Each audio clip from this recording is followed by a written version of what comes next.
Umangat ng tingin si Greg at nagtama ang kanilang mga mata. Noong unay simpleng titigan lang, hanggang sa dahan-dahan silang lumapit. Unay isang banayad na halik na parang nag-aalangan pa. Pero nagmagtama uli ang kanilang mga labi ay naging mas mapusok at puno ng pananabik.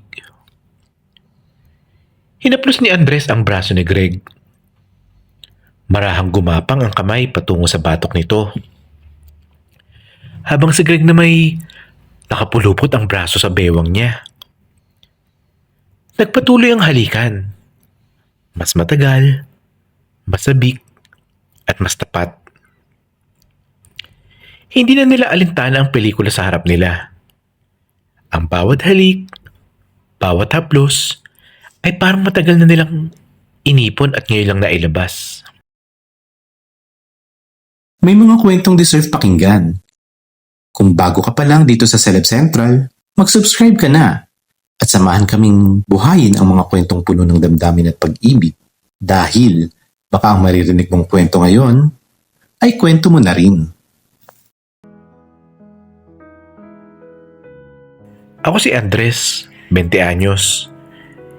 Isang probinsyano mula sa Bicol na nangangarap maging isang ganap na IT professional. Pangarap ng pamilya ko na makapagtapos ako ng kolehiyo. At sa awa ng Diyos, malapit ko na rin itong makamtan. Kakaiba ang pagkakataon ngayon. Kailangan ko mag-OJT bilang requirement sa kurso ko. At dito ako sa Maynila na destino. Hindi biro para sa isang kagaya ko ang lumuwas ng Maynila. Sanay ako sa katahimikan ng probinsya. Sa mga umagang ang maririnig mo lang ay tilaok na manok, halakhakan ng mga kapitbahay, at hampas ng alon sa dalampasigan. Ngunit pagdating ko dito ay sinalubong ako ng ingay ng busina, ilaw ng mga matataas na gusali, at mga taong nagmamadali. Sa unang linggo ng aking pagdating ay pansamantalang sa boarding house ako nakituloy sa isang kababayan. Ngunit dahil malayo yun sa opisina kung saan ako mag-i-intern ay nagdesisyon akong maghanap ng mas malapit na matutuluyan. Araw-araw akong naglalakad sa paligid ng Ortigas pagkatapos ng orientation sa kumpanya. Dala-dala ang isang maliit na notebook kung saan sinusulat ko ang mga address at presyo ng mga paupahan. Hindi madali ang proseso. Maraming masyadong mahal. Maraming hindi maayos ang kondisyon. At may ilan ding hindi tumatanggap ng estudyante. Habang tumatagal ay naiisip ko kung kakayanin ko ba talaga ang buhay Maynila. Pero lagi kong binabalikan ang biling ni inay. Anak, tiisin mo muna ang hirap. Para rin ito sa kinabukasan mo. Kaya kahit pagod ay pinipilit kong maghanap pa rin na matitirhan. Sa wakas nakahanap din ako ng malilipatang matutuluyan na malapit sa opisina. Maayos naman ang bahay. May sariling kusina at CR. At higit sa lahat, maraming kainan sa paligid na bukas kahit oras ng madaling araw na makaramdam ako ng gutom. Doon nagsimula ang bago kong yugto sa Maynila. Unang araw ko bilang OJT sa isang IT company sa Ortigas. Maaga akong dumating. Dala ang kaba at pananabik, ay pumasok ako sa building. Halos mapanganga ako. Ang taas, ang ganda ng lobby. At ang mga taong dumaratang ay nakaporma lahat. Para akong nasa ibang mundo. Ito na pala ang corporate life. Bulong ko sa sarili habang naglalakad papunta sa 12th floor kung saan naroon ang kumpanyang papasukan ko. Pagdating ko roon, maayos naman akong sinalubong ng HR staff. Ipinalawanag nila ang mga gagawin ko. Simpleng data entry, pag-assist sa mga IT staff sa mga ticket, at minsan ay pagbabantay ng mga incoming calls. Bagamat parang mabigat sa unang tingin ay natuwa ako na may malinaw na role ako. Sinimulan ko agad ang trabaho. Tahimik at nakatutok. At kahit bagong salta, naramdaman ko naman na welcome ako sa team. Pagsapit ng lunch break ay sabay-sabay kaming mga OJT na pumunta sa pantry. May sarili akong baon. Isang adobong baboy at kanin na niluto ko pa kagabi. Habang kumakain, nagkaroon ng onting kwentuhan. May galing din sa ibang probinsya. May taga-UP, may mga taga ibang pamantasan mula sa probinsya gaya ng Pampanga, Bataan, at Cavite. Nakakagaan ng loob na malaman na pare-pareho kaming nagkangapa sa bagong environment. Pagkatapos ng lunch ay balik trabaho agad. Nagpatuloy ang pagtutok ko sa mga inaatas na gawain hanggang sumapit na ang hapon. Bigla kong naramdaman na kumakalam na ang tiyan ko. Hindi ko akalaing mabilis akong magugutom dahil siguro sa lamig ng opisina at sa stress na dala ng bagong karanasan. Kaya nagpa siya akong lumabas saglit para maghanap ng makakain. Pagbaba ko ng building ay naamoy ko agad ang pamilyar na usok ng mantika. Isang karito ng fishbowl ang nakapwesto sa tabi ng waiting shed. Lumapit ako at doon ko unang nakita si Greg. Moreno, pawisan, pero may maamong ngiti. Abala sa pagluluto ng mga fishball na simasaw-saw sa mga kumukulong mantika. Boss, ilan? Tanong niya habang hindi inaalis ang tingin sa kawali. Pahingi po ng 20, fishball lang, sagot ko. Habang sinusunod ko ng stick ang mga lutong fishball ay napansin ko kung gaano siya kasanay at mabilis kumilos. May mga sukoy rin siyang bumibili. Tawanan, biruan, at kitang-kita kung paano siya naging komportable sa ginagawa niya. Nagkaroon kami ng kaunting usapan. Kung taga saan ako, kung dito lang ba ako nagtatrabaho. Simple lang pero ang gaan niyang kausap. Nang matapos ay bumalik na ako sa opisina dala ang busog at kakaibang pakiramdam. Parang hindi lang fishbowl ang nakain ko kundi may bagong karanasang nabuksan. Pagtapos ng oras ng trabaho ay nagdesisyon akong dumaan ulit sa labas bago umuwi. At noong nandun pa si Greg ay patuloy pa rin to sa pagtitinda. Sa pagkakataong ito, hindi na fishbowl ang binili ko kundi kwek-kwek at kikiam. Mas mahaba na ang kwentuhan namin. Tungkol sa buhay probinsya, sa hirap at saya ng pagtitinda, at sa mga pangarap. Napansin ko, masarap pala siyang kausap. Simple, diretso, pero totoo. At doon nagsimula ang panibagong pagkakipagkaibigan namin sa labas ng opisina. Nang matapos ang unang pagkikita namin ay hindi ko inaasahan na ganoon kabilis mabuo ang pamilyaridad. Kinabukasan at sa mga araw na sumunod, parang naging routine ko na ang lumabas tuwing break o uwian para bumili ng fishbowl kay Greg. Hindi lang pagkain ang hatid niya, kundi parang may kasamang kwento sa bawat tusok ng stick at sausaw ng samanghang na sarsa. Uy, andito ka na naman. Biro niya minsan sabay abok ng stick. Nagugutom talaga ako paghapon eh. Tsaka parang mas masarap dito kaysa sa mga fast food, sagot ko. So tuwing mag-uusap kami ay mas lalo kong nakikilala sa Greg. Hindi lang pala fishbowl vendor ito. May pangarap din siyang makapagtapos ng paaral pero pansamantalang isinentabi para makatulong sa pamilya niya. Kwento niya na siya ang panganay at kailangan niyang tumulong sa dalawang nakakabatang kapatid niya sa pag-aaral. Ako naman, kinuwento ko rin ang buhay probinsya at kung paano ako nagsisikap sa internship na ito bilang unang hakbang sa malaki pang pangarap. Natawa siya nang sabihin kong IT student ako. Wala akong alam kung paano mag-reformat ng computer ng mabilis. So parang ako din pala. Tindero ako pero hindi ako marunong magluto ng ibang pagkain kundi ito lang, biro niya. Habang tumatagal, hindi na basta transaksyon ng pagbili at nagitak mo ng aming pagkikita. May halong kasabikan na. Ako, inaabangan ko na siya sa labas ng building kahit hindi pa gaano gutom. Siya naman, para mingiti na laging nakalaan kapag dumarating ako. At sa mga simpleng kwento, sa mga tawanan na tukso, nagsimulang mabuo ang isang kakaibang koneksyon. Parang dalawang taong magkaibang mundo. pero pinagdudugtong ng isang kanto at isang karito ng fishball. Mula sa mga simpleng kwentuhan sa fishball stand ay dumating ang araw na tila mas naging personal ang usapan namin ni Greg. Biyernes ng hapon ay uwian na sa opisina. Lumabas ako ng building at kagaya ng nakasanayan ay dumiretso ako sa pwesto niya. "Uy Andres, akala ko di ka nalalabas. Haba ng oras mong natapos ah." Bati niya sabay abot ng stick. "Marami kasing tinapos sa office. Pero syempre di naman pwedeng hindi ako dadaan dito." Sagot ko sabay turo sa fishbowl na nakaluto pa lang. Habang nagkakatuwa na bigla siya nagsalita. "Alam mo parang suki ka na talaga dito. Gusto mo ba isang gabi tambay ka muna pagkatapos ng shift mo? Hindi lang fishbowl ang meron ako. May soft drinks din at minsan kwento ng mga suki na parang comedy bar." Natatawa akong napatingin sa kanya. "Tambay agad? Baka isipin mo fishbowl lang ang habol ko."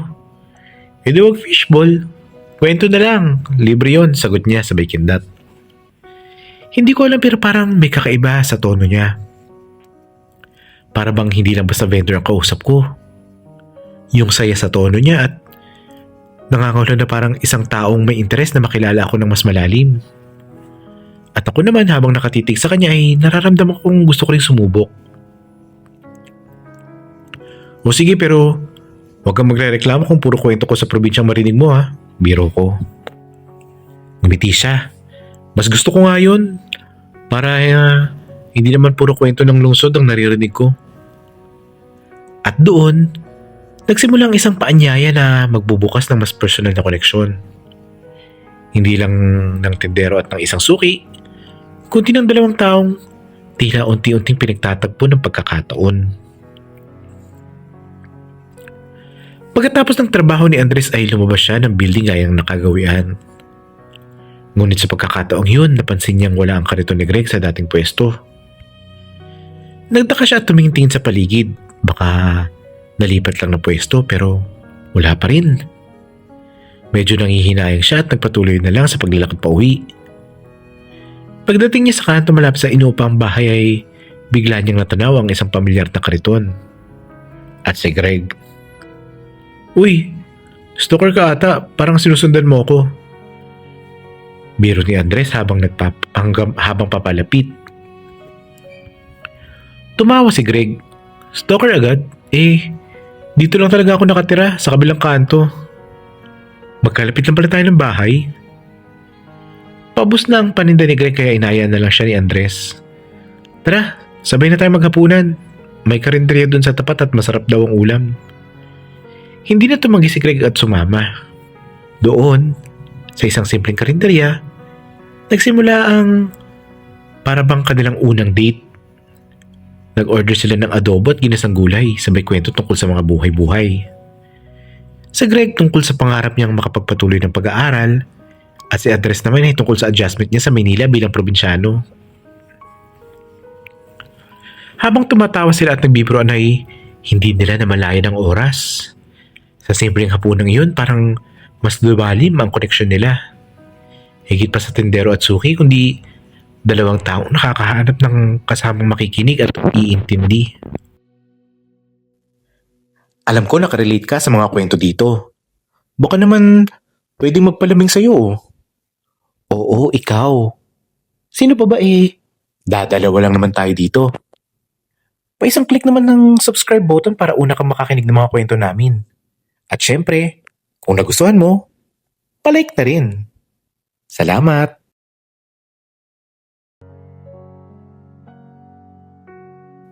Pagkatapos ng hapunan sa karinderya ay naglakad na pauwi sina Andres at Greg. Tahimik ang kalsada. May ilang tindahan pa ang bukas at maririnig lang ang huni ng kuliglig. "Salamat sa libre ha," sabi ni Greg habang naglalakad. "Sarap din palang kumain kapag may kasabay." Napangiti si Andres. "Ako nga dapat ang magpasalamat. Kung hindi dahil sa'yo baka instant noodles na naman ang ulam ko." Natawa si Greg. Hindi pwede yan. Masisira ang tiyan mo kapag laging instant." Nagpatuloy sila sa kwentuhan. Tungkol sa buhay sa probinsya, Sa pangarap ni Andres na makapaghanap ng magandang trabaho. At sa pangarap ni Greg na makapagtayo balang araw ng sariling maliit na eatery para di lang siya lagi nakatali sa kanyang kariton. Sa bawat palitan ng salita, mas nagiging magaan ang loob nila sa isa't isa. Paminsan-minsan, nagtatama ang kanilang mga mata at pareho silang nanatatahimik. Pagdating sa kanto ng inuupahang bahay ni Andres ay saglit silang huminto. So, dito na ako, sabi ni Andres. Medyo nag-aalangan pa kung paano magpapaalam. Magkita ulit tayo bukas? Tanong ni Greg. Diretso pero may halong kaba. Oo naman, nakangiting sagot ni Andres. Hindi ko naman palalambisin ng fishball mo. Nagkatawanan silang dalawa pero pareho nilang ramdam na may kakaibang simula ang nabuo sa simpleng paghapunan at paglalakad na yon. Kinabukasan naisipan ni Andres na gumawa ng simpleng sorpresa. Nagbaon siya ng lutong ulam at sa lunch break ay bumaba siya para dalhin ito sa pwesto ni Greg sa labas ng opisina. Nang makita siya ni Greg, tila nabigla ito. Ha? Para sa akin to? Naku, nakakahiya naman. Sino ba naman ako para bigyan ng pananghalian? Ngumiti si Andres. Ano ka ba? Normal lang yan. Lagi mong pinapasaya yung lunch break ko kaya ikaw naman ang pasasayahin ko ngayon. Habang nag-uusap ay napansin niya Andres na pawisan si Greg. Agad niya kinuha ang sariling panyo at pinunasan ang pawis nito sa noo. Medyo natigilan si Greg. Halatang nahiya pero hindi niya napigilan ang matamis ng ngiti. Uy, ang tamis naman, para kayong teleserye, biro ng isa sa mga bumibili ng fishball. Dahilan para parehong mapatawa at mawala sina Andres at Greg. Bumalik na si Andres sa opisina. Pero bago siya umakyat ay iniwan siya ni Greg doon. Iniwan niya kay Greg ang baon. Pagbukas ng lalagyan ay nagulat si Greg. May maliit na note sa loob. Nakalagay doon ang number ni Andres, kasabay ng mensaheng, text mo ko kung gusto mo may kausap kahit break lang. Napatitig si Greg sa nakasulat. Hindi niya maitago ang kilig na nararamdaman. Pagbalik ni Andres sa opisina ay tumuloy na siya sa mga nakatakdang gawain. Abala siya dahil end of the month na kaya't maraming dapat asikasuhin. Hindi niya namalayan ang oras at inabot na ng gabi sa opisina hanggang sa biglang tumunog ang kanyang cellphone para sa isang text. Wala siyang kaalam-alam kung sino ito dahil number lang ang nakita niya. Hanggang sa na-realize niyang binigay nga pala niya ang number niya kay Greg. Salamat sa pagkain ha. Sobra akong natuwa. Uy, huwag ka masyado sweet, baka masanay ako. Joke lang. Napangiti si Andres na nabasang text at agad siyang nag-reply. Eh di masanay ka na. Gusto mo araw-arawin pa natin na magkainan eh. Ay ang dalhan ng pagkain pala. Pareho silang napatawa sa palitan ng biro. Sa simpleng text ay parang ang gaan na koneksyon nilang dalawa. Nang makauwi na si Andres habang nakahiga sa inuupahang kwarto ay nag-text siyang muli. Di pa ako makatulog, wala namang pasok bukas. Gusto mong pumunta ka dito? Doon tayong movie, pamparelax din sa'yo. Nagulat man si Greg ay natuwa siya sa imbitasyon. Pagod na rin siya sa pagtitinda buong araw at pakiramdam niya ay magandang idea nga ang magkasama sila ni Andres para makalimutan ng pagod.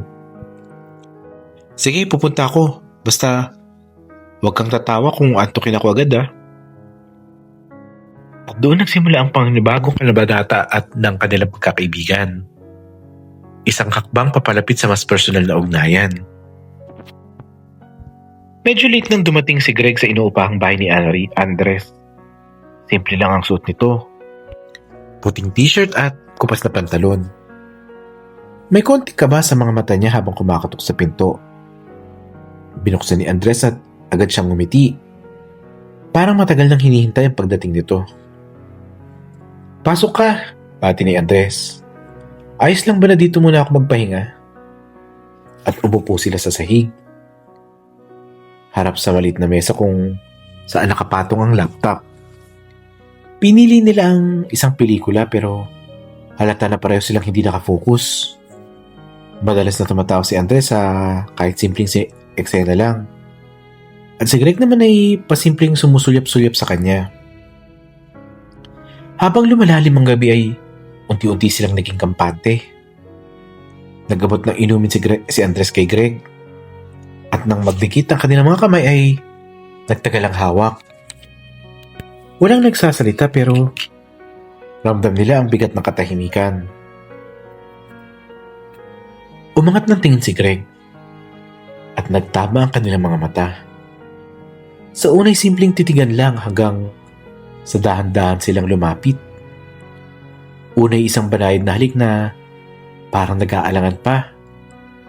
Pero nang magtama muli ang kanilang mga labi ay naging mas mapusok at puno ng pananabik. Hinaplos ni Andres ang braso ni Greg at marahang gumapang ang kamay patungo sa batok nito. Habang si Greg na may nakapulupot ang braso sa bewang niya. Nagpatuloy ang halikan. Mas matagal, mas sabik, at mas tapat. Hindi na nila napapansin ang pelikula sa harap nila. Ang bawat halik, ang bawat haplos ay parang matagal na nilang iniipon at ngayon lang nila nailabas. Sa gabing yun ay nagsimula ang mas matindi at personal na ugnayan. Hindi lang simpleng pagkakaibigan kundi isang damdaming pareho nilang ginusto at pinagpasyahan. Kinabukasan ay maagang nagising si Andres. Nakahiga pa si Greg sa sofa, gamit ang malit na una na inabot niya kagabi. Tahimik siyang pinagmamasdan ni Andres. Ang payapang mukha nito, ang banayad na paghinga. Para bang hindi siya makapaniwalang nangyari ang lahat kagabi. Nag-init si Andres ng kape at sa simpleng almusal ay nagising si Greg. Medyo nagulat pa ito. "Uy, ang aga mo," nahihiyang sabi niya sabay kamot sa batok.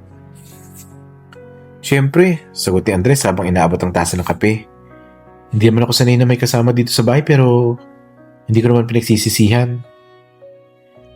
Tahimik si Greg saglit. Parang nag-iipon ng lakas ng loob bago nagsalita. "Andres, yung kagabi, seryoso ba yun para sa'yo? Baka kasi nadala lang tayo." Diretso ang tingin ni Andres sa kanya. "Seryoso ako, Greg. Hindi ko yung ginawa kung trip-trip lang." Napangiti si Greg at halatang gumaan ang loob. "Ako rin, baka nga matagal ko na itong nararamdaman at ngayon lang ako nagkaroon ng pagkakataon." Sabay silang natawa. Nawala ang kaba. Nagdesisyon silang huwag magmadali pero malino na pareho nilang ginusto ang nangyari. Sa simpleng umagang yun at sa kape at tahimik na usapan ay nagsimula silang umamin sa isa't isa. Nahanda silang tuklasin kung saan sila dadalhin ng damdaming iyon. At mula noon, hindi lang basta fishbowl vendor si Greg at si Andres, kundi isang taong nagbibigay kulay sa kanyang bagong buhay sa Maynila. Lumipas ang mga araw at mas naging bukas sina Andres at Greg sa kanilang nararamdaman. Tuwing lunch break ay dumadaan si Andres sa pwesto ni Greg dala-dala ang lutong ulam. "Para sa'yo," nakangiting sabi niya. Sabay abot ng baonan. Hindi na tumatanggi si Greg. Bagkus ay pinagmamalahi pa sa mga suki na gawa to ng partner ko. Hindi na nila inainda kung may mga nanunukso. Sa bawat biro ng mga bumibili na, "Uy, ang tamis nyo ha." Ngingitian lang nila at paminsay sasagot pa na, "Bakit? Selos ba kayo?" Mas sweet na sila ngayon. Madalas nakikita ang nakatambay si Andres sa tabi ng kariton. Tumutulong magtuhog ng fishbowl habang si Greg naman ay abala sa pagluluto. At sa bawat simpleng tinginan nila, ramdam na ramdam ang saya. Wala na silang pakialam kung sino ang makakita. Ang mahalaga ay alam nilang may kasama silang tutulong, magpapatawa, at magmamahal. Sa gitna ng init ng kalsada, lalo't sa lamig ng gabi. Minsan ang pagmamahal ay dumarating sa pinaka-unexpected na lugar. Sa tabi ng kariton, sa gitna ng usok at tawanan ng mga tao, at kung saan pa. Hindi mahalaga ang estado sa buhay.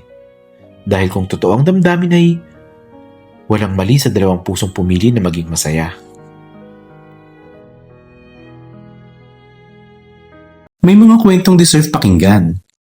Kung bago ka pa lang dito sa Celeb Central, mag-subscribe ka na at samahan kaming buhayin ang mga kwentong puno ng damdamin at pag-ibig dahil baka ang maririnig mong kwento ngayon ay kwento mo na rin.